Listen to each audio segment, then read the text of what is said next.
اب کلمہ طیبہ کے دوسرے جملے کی تفصیل سنیے۔ خدا کی وحدانیت کے اقرار کے ساتھ ساتھ یہ اعتقاد بھی کرنا چاہیے کہ اللہ تعالیٰ نے نبی امی قریشی محمد صلی اللہ علیہ وآلہ وسلم کو عرب و عجم، جن و انس کی طرف اپنا رسول بنا کر بھیجا۔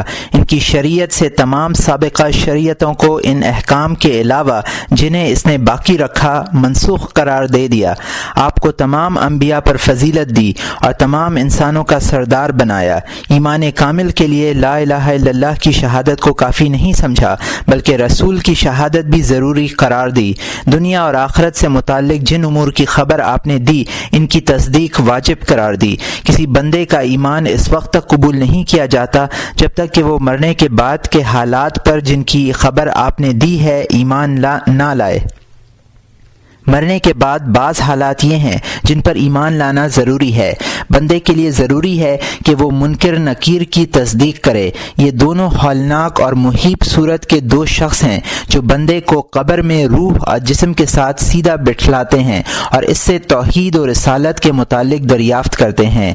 تیرا رب کون ہے؟ تیرا دین کیا ہے؟ تیرے نبی کون ہیں؟ یہ دونوں قبر میں امتحان لینے والے ہیں۔ پہلا، مرنے کے بعد اولین آزمائش منکرین کا سوال ہے۔ دوسرا، قبر کے عذاب پر ایمان لائے، اس میں کسی شک و شبے کی گنجائش نہیں۔ عذاب قبر حکمت اور انصاف کے ساتھ جسم روح دونوں پر جس طرح خدا کی مرضی ہوگا۔ تیسرا، میزان پر ایمان لائے کہ اس کے دو پلڑے ہیں، بیچ میں ایک زویانہ ہوگا، اس کے پلڑے اتنے بڑے ہوں گے جتنے آسمان و زمین کے طبقات ہیں۔ اس میں اللہ تعالیٰ کی قدرت سے اعمال تولے جائیں گے۔ بات اس دن ذرہ اور رائی برابر ہوں گے تاکہ انصاف کے تقاضے پورے ہوں۔ نیکیوں کے صحیفے نور کے پلڑے میں ڈالے جائیں گے۔ نیکیوں کے درجات جس قدر بارگاہ خداوندی میں بلند ہوں گے اسی قدر ترازو بھاری ہوگی، اور برائیوں کے صحیفے تاریک پلڑے میں ڈالے جائیں گے۔ اللہ تعالیٰ کے عدل کے باعث ترازو ان سے ہلکی ہو جائے گی۔ چوتھا، پل صراط پر ایمان لائے کہ وہ دوزخ کی پشت پر ایک پل تلوار سے زیادہ تیز اور بال سے زیادہ باریک بنا ہوا ہے جس پر سب کا گزر ہوگا۔ اللہ تعالیٰ کے حکم سے کافروں کے پاؤں اس پل پر پھسلیں گے اور وہ دوزخ میں گر جائیں گے، اور ایمان والوں کے پاؤں اللہ تعالیٰ کے فضل و کرم سے اس پر جمے رہیں گے اور وہ دارالقرار میں داخل کیے جائیں گے۔ حوض پر ایمان لائے جس پر مومنین گزریں گے، یہ حضرت صلی اللہ علیہ وآلہ وسلم کا حوض ہے۔ اہل ایمان اس کا پانی جنت میں داخل ہونے سے پہلے اور پل صراط سے اترنے کے بعد پئیں گے۔ چھٹا، جو شخص اس حوض کا ایک گھونٹ پانی پی لے گا وہ کبھی پیاسا نہیں ہوگا۔ اس حوض کی چوڑائی 1 ماہ کی مسافت کے بقدر ہے۔ اس کا پانی دودھ سے زیادہ سفید اور شہد سے زیادہ میٹھا ہے۔ اس کے چاروں طرف رکھے ہوئے پیالے یا پانی کے برتن آسمان کے ستاروں کی تعداد میں ہوں گے۔ ساتواں، اس حوض پر 2 نالے جنت کے چشمے کوثر سے گرتے ہیں۔ حساب پر ایمان لائے، لوگ حساب کے معاملے میں مختلف ہوں گے۔ بعض لوگوں سے سخت حساب لیا جائے گا، بعض لوگوں سے چشم پوشی کی جائے گی، اور بعض لوگ بے حساب جنت میں داخل ہوں گے۔ یہ لوگ اللہ تعالیٰ کے مقرب بندے ہوں گے۔ اللہ تعالیٰ انبیاء میں سے جس سے چاہے یہ پوچھ لے گا کہ تم نے تبلیغ رسالت کی ذمہ داری ادا کی یا نہیں۔ کافروں میں جس سے چاہے انبیاء کی تکذیب کے سلسلے میں باز پرس کرے گا۔ دوسرا، اہل بدعت سے سنت کے متعلق اور مسلمانوں سے اعمال کے بارے میں سوال کیا جائے گا۔ تیسرا، اس کا بھی اعتقاد کرے کہ اہل توحید سزا کے بعد دوزخ سے نکلیں گے، یہاں تک کہ خدا تعالیٰ کے فضل و کرم سے کوئی موحد دوزخ میں باقی نہیں رہے گا۔ اس سے معلوم ہوا کہ کوئی موحد ہمیشہ دوزخ میں نہیں رہے گا۔ چوتھا، شفاعت پر ایمان لائے، پہلے شفاعت انبیاء علیہم السلام کریں گے، پھر شہداء، بعد میں باقی تمام مسلمان۔ ہر شخص کو بارگاہ ایزدی میں جس قدر عزت و تکریم حاصل ہوگی اسی قدر اس کی سفارش منظور ہوگی۔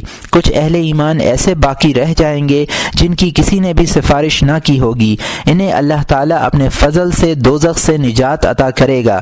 چنانچہ دوزخ میں کوئی صاحب ایمان ہمیشہ نہیں رہے گا، بلکہ جس کے دل میں ذرہ برابر بھی ایمان ہوگا وہ دوزخ سے نجات پائے گا۔ پانچواں، یہ اعتقاد رکھے کہ صحابہ کرام افضل ہیں اور افضلیت میں ان کے درجات کی ترتیب اس طرح ہے۔ حضرت صلی اللہ علیہ وآلہ وسلم کے بعد سب لوگوں میں افضل حضرت ابو بکر رضی اللہ تعالی عنہ ہیں، ان کے بعد حضرت عمر رضی اللہ تعالی عنہ، ان کے بعد حضرت عثمان رضی اللہ تعالی عنہ، ان کے بعد حضرت علی رضی اللہ تعالی عنہ۔ صحابہ کرام رضی اللہ علیہم اجمعین کے سلسلے میں حسن ظن رکھے، ان کی تعریف کرے جس طرح اللہ اور اس کے رسول نے ان کی تعریف کی ہے۔ ساتواں، یہ سب وہ امور ہیں جنہیں احادیث نبوی اور آثار صحابہ و تابعین کی تائید حاصل ہے۔ جو شخص ان امور کا پورے یقین کے ساتھ اعتقاد رکھے گا وہ اہل سنت والجماعت میں سے ہوگا، گمراہی اور بدعت سے دور رہے گا۔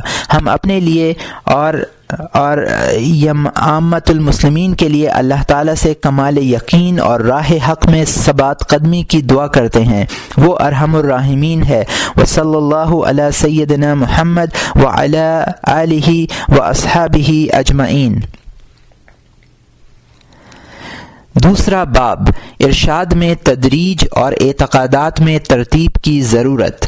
جاننا چاہیے کہ ہم نے جو کچھ پہلی فصل میں لکھا ہے بچوں کو اس کی تعلیم و تلقین ابتدائی عمر میں ہی کرا دینا چاہیے تاکہ وہ یاد کر لیں۔ بڑا ہونے پر ان عقائد کے معانی خود بخود ان پر واضح ہوتے چلے جائیں گے۔ مختصر یہ کہ ابتدا میں محض یاد کرنا ہے۔ فہم، اعتقاد، یقین اور تصدیق سب بات کے درجات ہیں۔ ابتدا میں بات بچوں کے دلوں میں بغیر دلیل کے بھی جڑ پکڑ لیتی ہے۔ یہ اللہ کا فضل و کرم ہے کہ اس نے انسان کا دل ایمان کے لیے کھول دیا ہے۔ ایمان کی تلقین کے لیے حجت اور برہان کی ضرورت نہیں پڑتی۔ چنانچہ ہم دیکھتے ہیں کہ عوام کے عقائد کا آغاز صرف تلقین اور تعلیم سے ہوتا ہے۔ یہ بات صحیح ہے کہ جو اعتقاد کے خلاف کوئی شبہ پیدا کر دیا جائے تو یہ شبہ مؤثر ہو سکتا ہے، اس لیے ضروری ہے کہ عام لوگوں کے دلوں میں اس طرح کے عقیدوں کو خوب تقویت دی جائے۔ اعتقاد کی تقویت کا یہ طریقہ ہرگز نہیں کہ بحث و مناظرے کے دروازے کھولے جائیں، بلکہ اس کا طریقہ یہ ہے کہ قرآن مجید کی تلاوت، آیت کی تفسیر اور حدیث کی تشریح سمجھنے میں مشغول رہے اور روزمرہ کی عبادات انجام دیتا رہے۔ عبادات کے انوار دل کے نہاں خانوں کو منور کر دے گا، اور جو کچھ خوف و خشیت، تواضع و انکساری کا فیض اسے صالحین کی ہم نشینی سے حاصل ہوگا، اس سے اعتقاد کو تقویت ملے گی۔ چنانچہ لڑکپن میں بچے کو عقائد کی تعلیم و تلقین کرنا زمین میں بیج بونے سے مشابہت رکھتا ہے، اور بات کے سب لوازم بیج کو پانی دینے اور اس کی صفائی اور نگہداشت رکھنے کے مشابہ ہیں۔ یہی بیج ایک دن تنا آور درخت بن جاتا ہے، اتنا بلند و بالا درخت کہ اس کی جڑ زمین کی گہرائیوں میں اور شاخیں آسمان کی وسعتوں میں ہوتی ہیں۔ عقائد اور مناظرانہ مباحث۔ بچوں کو عقائد میں مناظرانہ بحثوں سے دور رکھنا چاہیے، اس لیے کہ اس طرح بات دلوں میں راسخ نہیں ہوتی بلکہ اکھڑ جاتی ہے۔ اس طرز تعلیم میں فوائد کم اور نقصانات زیادہ ہیں۔ بچوں کے دلوں میں اختلافی بحثوں کے ذریعے عقائد کی تلقین کی مثال ایسی ہے جیسے کوئی شخص صبح و شام درخت کی جڑ اور تنے پر ہتھوڑے برسائے اور یہ توجیہ کرے کہ میں اس طرح درخت کو خوب مضبوط بنانا چاہتا ہوں، حالانکہ یہ بعید نہیں کہ اس طرح کے مسلسل عمل سے درخت مضبوط ہونے کے بجائے ٹوٹ کر گر جائے۔ چنانچہ عام طور پر ہوتا بھی یہی ہے۔ اس مشاہدے کے بعد اب کچھ کہنا سننا ہی بیکار ہے۔ عوام میں جو لوگ نیک، متقی اور عبادت گزار ہیں ان کا موازنہ فن مناظرہ میں ماہر علماء سے کیجیے۔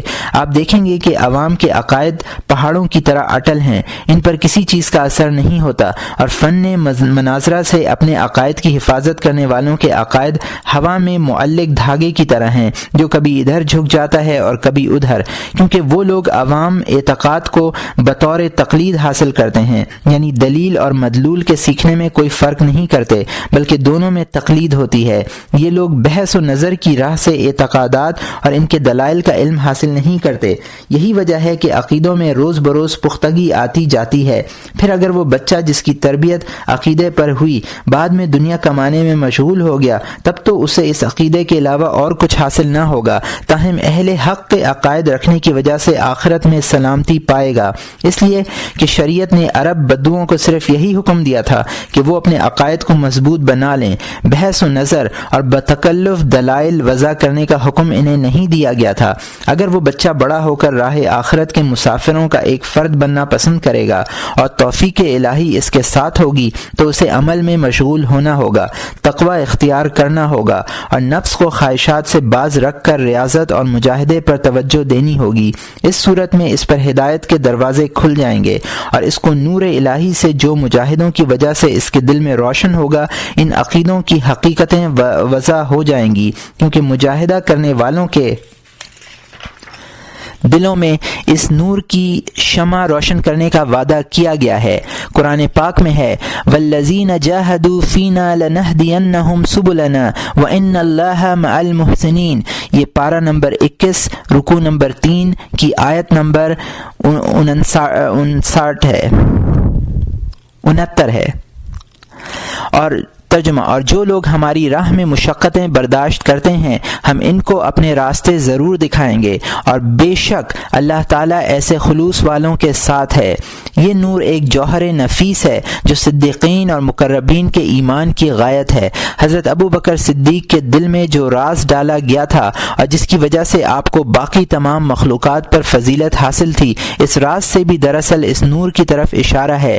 پھر اسرار سے واقف ہونے کے بھی متعدد درجات ہیں۔ جتنا کوئی مجاہدہ کرے گا، اپنے باطن کو جس قدر صاف اور غیر اللہ سے پاک رکھے گا اور نور یقین سے جس قدر روشنی حاصل کرے گا، اسی قدر اسرار بھی کھلیں گے۔ علم اسرار کو بھی علم طب، علم فقہ اور دوسرے علوم کی طرح سمجھنا چاہیے۔ ان علوم میں لوگ اپنی محنت، ذہن اور مذاق کے اعتبار سے مختلف ہوتے ہیں۔ اسی طرح علم اسرار میں ہر ایک کا درجہ برابر نہیں ہوتا۔ ایک استفتاء اور اس کا جواب۔ استفتاء یعنی سوال، مناظرہ اور کلام سیکھنا علم نجوم کی طرح برا ہے یا مباح یا مستحب؟ جواب، اس مسئلے میں دو فریق ہیں اور دونوں نے اس کے جواز و حرمت میں بے پناہ مبالغے سے کام لیا ہے۔ بعض لوگ یہ کہتے ہیں کہ اس کا سیکھنا بدعت ہے، حرام ہے، بلکہ یہاں تک کہہ دیا ہے کہ شرک کے علاوہ بندہ کوئی اور گناہ کر کے مر جائے تو علم کلام سیکھنے کے مقابلے میں یہ زیادہ بہتر ہے۔ بعض لوگ کہتے ہیں کہ اس کا سیکھنا واجب ہے، فرض کفایہ ہے اور فرض عین ہے، یہ سب اعمال سے بہتر ہے، اس لیے کہ اس کا سیکھنا علم توحید کی تحقیق اور خدا تعالی کے دین کی طرف سے لڑنا ہے۔ امام شافعی رحمۃ اللہ علیہ، امام مالک رحمۃ اللہ علیہ، امام احمد رحمۃ اللہ علیہ، سفیان الثوری اور دوسرے ماہرین علم حدیث اس کی حرمت کے قائل ہیں۔ ابو عبد العالی کہتے ہیں کہ جس روز امام شافعی رحمۃ اللہ علیہ نے علم کلام کے ماہر معتزلی حفظ فرد سے مناظرہ کیا تھا تو اس روز میں نے انہیں یہ فرماتے ہوئے سنا کہ بندہ شرک کے علاوہ کوئی اور گناہ کر کے خدا سے ملے، یہ زیادہ بہتر ہے اس سے کہ علم کلام سیکھ کر اس کی موت آئے۔ میں نے حفظ کا ایک اور مقولہ سنا ہے لیکن میں اسے نقل نہیں کر سکتا۔ امام شافعی رحمۃ اللہ علیہ فرماتے ہیں کہ میں اہل کلام کی ایک ایسی بات پر مطلع ہوا ہوں کہ مجھے کبھی اس کا وہم و گمان بھی نہ تھا۔ اگر بندہ خدا تعالی کے تمام منہیات میں سوائے شرک کے مبتلا ہو جائے تو یہ اس کے حق میں علم کلام میں مشغول ہونے سے بدرجہ بہتر ہے۔ کرابیسی رحمۃ اللہ علیہ روایت کرتے ہیں کہ کسی شخص نے امام شافعی رحمۃ اللہ علیہ سے علم کلام کا کوئی مسئلہ دریافت کیا۔ آپ نے خفا ہو کر جواب دیا، یہ بات حفظ فرد اور اس کے ساتھیوں سے معلوم کرو، انہیں اللہ رسوا کرے۔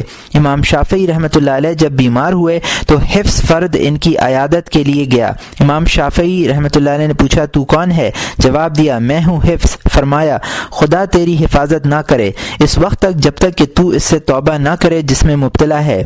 یہ بھی فرمایا اگر لوگوں کو یہ معلوم ہو جائے کہ علم کلام میں کتنی بدعتیں ہیں تو وہ اس سے ایسے بھاگیں جیسے شیر سے بھاگتے ہیں۔ ایک مرتبہ فرمایا جب تم کسی شخص کو یہ کہتے ہوئے سنو کہ اسم مسمی ہے یا مسمی کا غیر تو جان لو کہ وہ کلام والوں میں سے ہے اور اس کا کوئی دین نہیں ہے۔ زعفرانی رحمۃ اللہ علیہ کہتے ہیں کہ امام شافعی رحمۃ اللہ علیہ نے فرمایا ہے کہ کلام والوں کے بارے میں میری تجویز یہ ہے کہ ان کے ڈنڈے لگوا کر قبیلوں میں پھرایا جائے اور یہ اعلان کرایا جائے کہ یہ اس شخص کی سزا ہے جو کتاب اللہ اور حدیث رسول اللہ کے بجائے بجائے علم کلام میں مشغول ہو۔ امام احمد بن حنبل رحمۃ اللہ علیہ فرماتے ہیں کہ اہل کلام کو کبھی فلاح نصیب نہ ہوگی۔ ہر کلام والے کے دل میں یہ غل اور فریب ہوتا ہے۔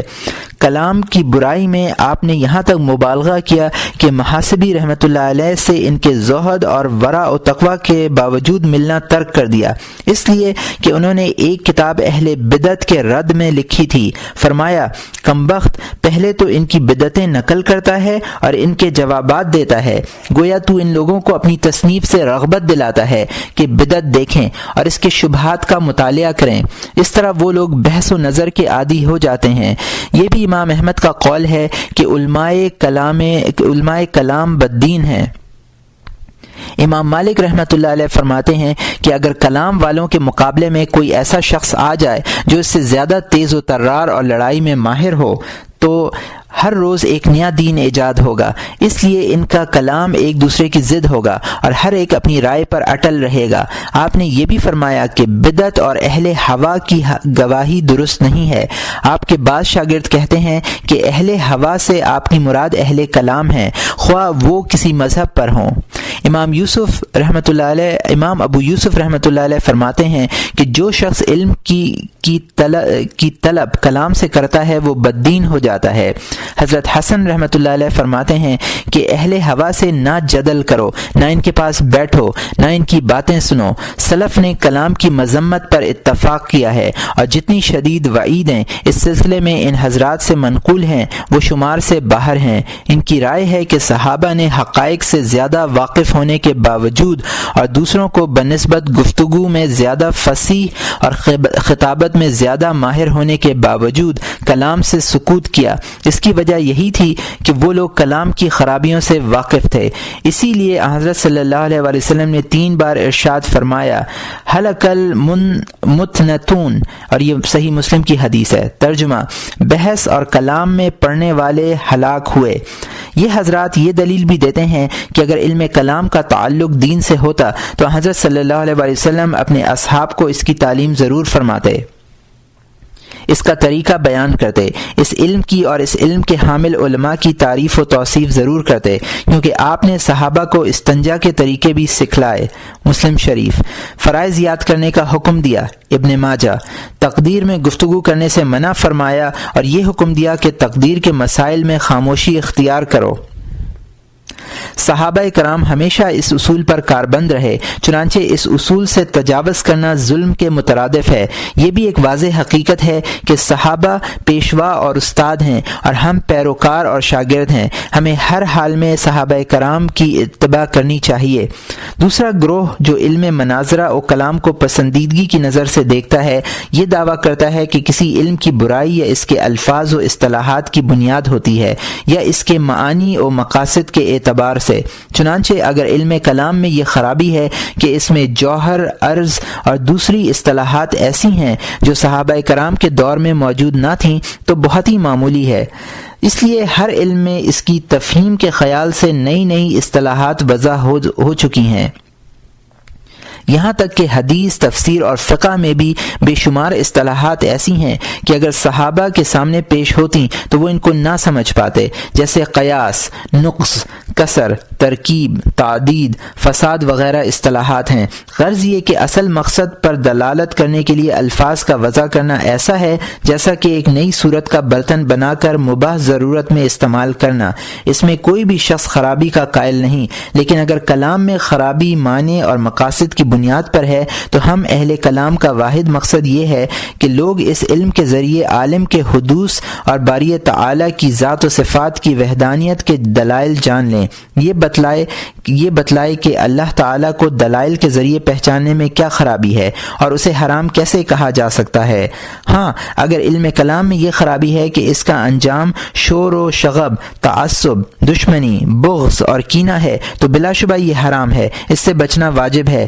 لیکن یہ ایسا ہی ہے جیسا کہ علم حدیث، تفسیر اور فقہ وغیرہ کے جاننے سے بعض لوگوں میں کبر، عجب، پندار کے جذبات اور نام و نمود کی خواہش پیدا ہو جاتی ہوتی ہے۔ ظاہر ہے کہ اس طرح کی صفات بھی حرام ہیں اور ان سے بچنا بھی واجب ہے، مگر محض ان کی وجہ سے علم کو برا نہیں کہا جا سکتا۔ اس طرح دلائل کے ذکر اور بحث و نظر کو کیسے برا کہا جا سکتا ہے؟ اللہ تعالیٰ کا ارشاد ہے، قُلْ هَاتُوا بُرْهَانَكُمْ إِن كُنتُمْ صَادِقِينَ، پارہ نمبر 1 رکوع نمبر 13 آیت نمبر 111۔ ترجمہ، آپ کہیے کہ اپنی دلیل لاؤ اگر تم سچے ہو۔ اور کچھ اور آیات یہ ہیں، لِيَهْلِكَ مَنْ هَلَكَ عَنْ بَيِّنَةٍ وَيَحْيَىٰ مَنْ حَيَّ عَنْ بَيِّنَةٍ، پارہ نمبر 8 رکوع نمبر 5 آیت نمبر 148۔ ترجمہ، آپ کہیے کہ کیا تمہارے پاس کوئی دلیل ہے تو اس کو ہمارے روبرو ظاہر کرو۔ ان عندکم من سلطان بہذا، پارہ نمبر 11 رکوع نمبر 12 آیت نمبر 68۔ ترجمہ، تمہارے پاس اس دعوے پر کوئی دلیل نہیں۔ قل فللہ الحجۃ البالغہ، پارہ نمبر 8 رکوع نمبر 5 آیت نمبر 149۔ ترجمہ، آپ کہیے پس پوری حجت اللہ ہی کی ہے۔ الم تر الی الذی حاج ابراہیم فی ربہ ان آتاہ اللہ الملک الی فبہت الذی کفر، پارہ نمبر 3 رکوع نمبر 3 آیت نمبر 258۔ کیا تجھ کو اس شخص نمرود کا قصہ معلوم نہیں جس نے ابراہیم سے اپنے پروردگار کے بارے میں مباحثہ کیا تھا، اس وجہ سے کہ اللہ نے اسے سلطنت دی تھی؟ آیت کے آخر میں ہے، اس دلیل پر متحیر رہ گیا وہ کافر۔ اس آیت میں اللہ تعالیٰ نے حضرت ابراہیم علیہ السلام کا حجت کرنا، جدل کرنا، دشمن کو ساکت کر دینا بطور تعریف بیان فرمایا ہے۔ ایک جگہ یہ ارشاد ہے، وَتِلْكَ حُجَّتُنَا آتَيْنَاهَا إِبْرَاهِيمَ عَلَى قَوْمِهِ، پارہ نمبر 7 رکوع نمبر 12 آیت نمبر 83۔ اور یہ ہماری حجت تھی، وہ ہم نے ابراہیم کو ان کی قوم کے مقابلے میں دی تھی۔ قالوا یا نوح قد جادلتنا فاکثرت جدالنا، پارہ نمبر 12 رکوع نمبر 3 آیت نمبر 32۔ ترجمہ، وہ لوگ کہنے لگے، اے نوح تو ہم سے بحث کر چکے، پھر بحث بھی بہت کر چکے۔ فرعون کے قصے میں بھی حضرت موسیٰ علیہ السلام نے فرعون کے سامنے اللہ تعالیٰ کی حقانیت پر دلائل بیان کیے۔ قرآن کریم میں شروع سے آخر تک کفار کے ساتھ حجتیں ہیں، چنانچہ متکلمین توحید، رسالت، حشر و نشر وغیرہ اہم عقائد میں مندرجہ ذیل آیات بطور حجت پیش کرتے ہیں۔ لو کان فیہما آلہۃ الا اللہ لفسدتا، یہ پارہ نمبر 17 رکوع نمبر 2 آیت نمبر 22 ہے۔ ترجمہ، زمین یا آسمان میں اگر اللہ تعالیٰ کے سوا اور معبود ہوتا تو دونوں درہم برہم ہو جاتے۔ وَإِن كُنتُمْ فِي رَيْبٍ مِّمَّا أَنزَلْنَا عَلَىٰ عَبْدِنَا فَأْتُوا بِسُورَةٍ مِّن مِّثْلِهِ، پارہ نمبر 1 رکوع نمبر 3 آیت نمبر 23۔ ترجمہ، اور اگر تم کچھ خلجان میں ہو تو اس کتاب کی نسبت جو ہم نے نازل فرمائی ہے اپنے بندے پر، تو پھر تم بنا لاؤ ایک محدود ٹکڑا جو اس کے ہم پلہ ہے۔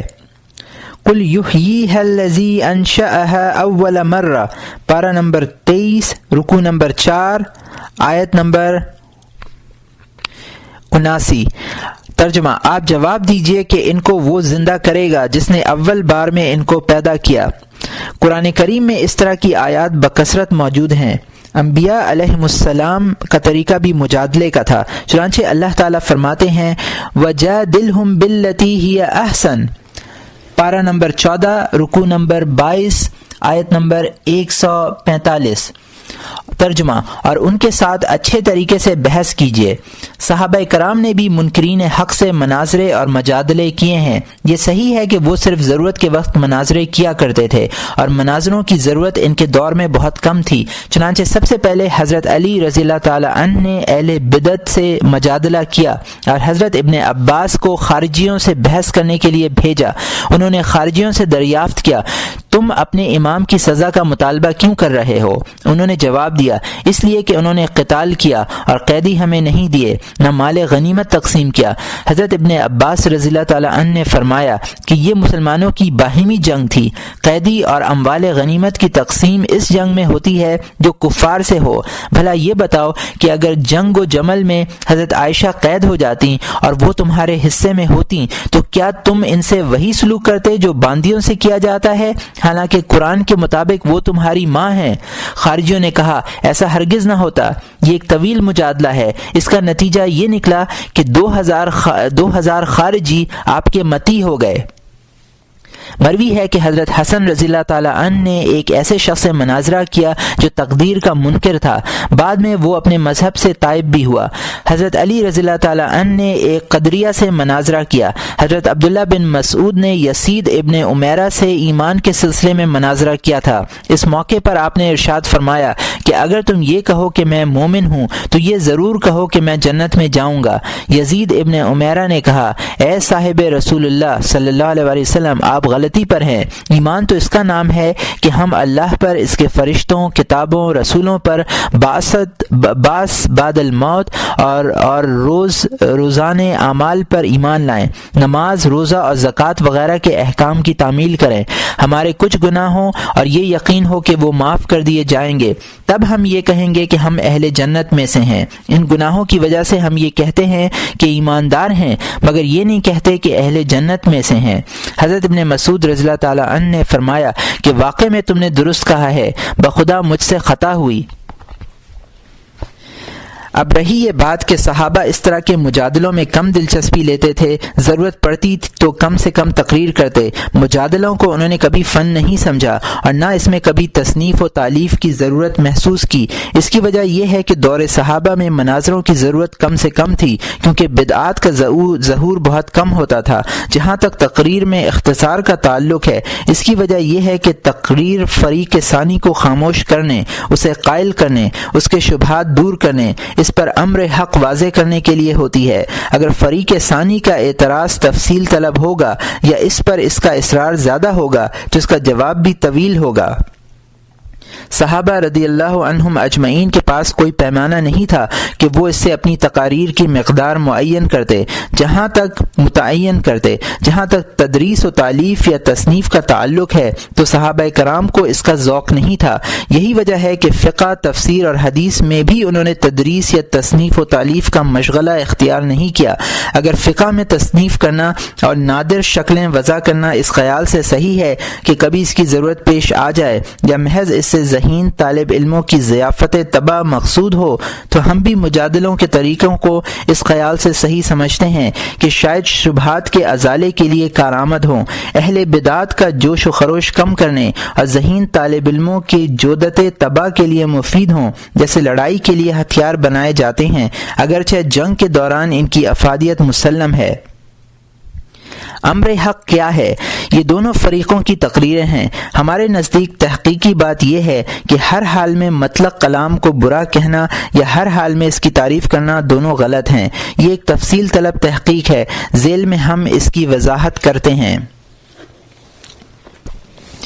حرمت کی دو قسمیں ہیں، ایک یہ کہ کوئی چیز ذات سے حرام ہو، جیسے شراب اور مردار۔ اپنی ذات سے حرام ہونے کا مطلب یہ ہے کہ اس کے حرام ہونے کی علت خود اس کے اندر کا کوئی وصف ہو، جیسے شراب میں نشہ اور مردار میں موت۔ اس طرح کے امور میں جب ہم سے دریافت کیا جائے گا تو ہم یہی کہیں گے کہ یہ چیزیں مطلقاً حرام ہیں، ان کا خیال نہیں کریں گے کہ اضطرار کے وقت مردار کھانا جائز ہے یا اس وقت شراب کا استعمال صحیح ہے۔ جب گلے میں کوئی ٹکڑا اٹک جائے اور اس کے حلق سے نیچے اتارنے کے لیے شراب کے علاوہ کوئی دوسری سیال چیز موجود نہ ہو۔